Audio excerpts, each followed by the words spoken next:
In this video, we're going to talk about how serious texting can be and how it can turn into a crime. What is sexting? Sexting is when you send an explicit message to someone or someone sends an explicit message to you, or you just receive an explicit message via text. As you know, most teenagers are peer pressured into bullying, fighting, stealing, doing all kinds of stuff that results in bad behavior. Did you know that your child can be peer pressured to sexting? Sexting has become a serious problem in today's world for kids. There are serious consequences that could lead into a serious crime. Here's a couple of facts you may want to know to see why is this a big problem. A high percent of 68 girls are being asked to sex, compared to the low 42% for boys. The ages are between 13 and 17 are the peak ages for kids to sex.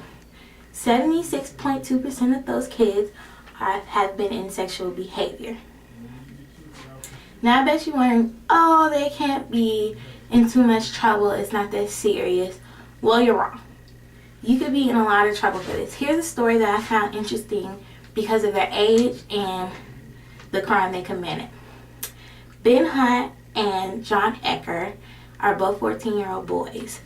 Ben sent John, his best friend, a picture of a girl's breast. They didn't think nothing of it. They just thought it was just a picture, kids fooling around.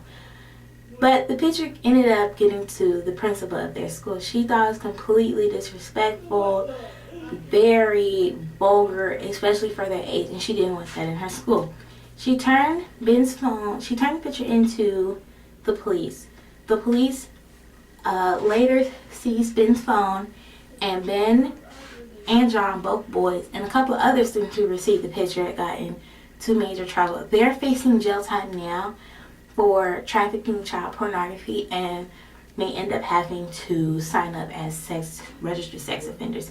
As you know, sex offenders are rapists, child molesters, and they're also like 30 or 40 years old, right? But these kids are 14 and they may have to sign up for it and be there for the rest of their life.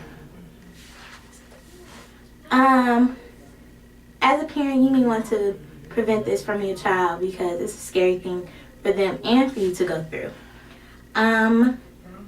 The first thing you may want to do is don't get a smart free phone. A smart free phone is not like my phone. I could easily go to Twitter and I'm there. You may not want to do that for your kid.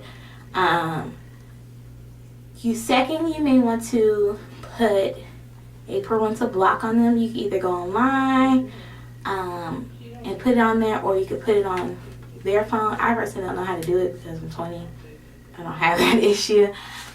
Or you can work with the school. You could tell the school the serious problems about it. You know, is it an epidemic in your school or not? Or you could set cell phone usage. Cell phone usage for your kid, you could tell them when to use it and when not to use it. Like, you can only use it on weekends, or you can only use it during school. Well, most schools have rules where you don't have to be, it's not allowed for your child to be on their phone during school hours. Maybe for emergencies, like, hey, come get me, I'm out of practice, or hey, something just happened, just for emergencies at school, and they'll just have it off the whole day. That's ways you can help your child from preventing them to sex or having the urge to sex. This video is particularly to help parents and teenagers be aware that sexting is a serious problem. It's very serious, and as a child, you should not want to be like this. You don't want to be facing like Ben and John to be in jail with like the big house or being on the sex offenders list. You don't want to be like that. You don't want to ruin your life. You may have goals and stuff like that. So by this video, I hope it helps to set goals for you and to be aware that, hey, maybe I should think before I send that button. Thank you. Hope this video helps. Bye.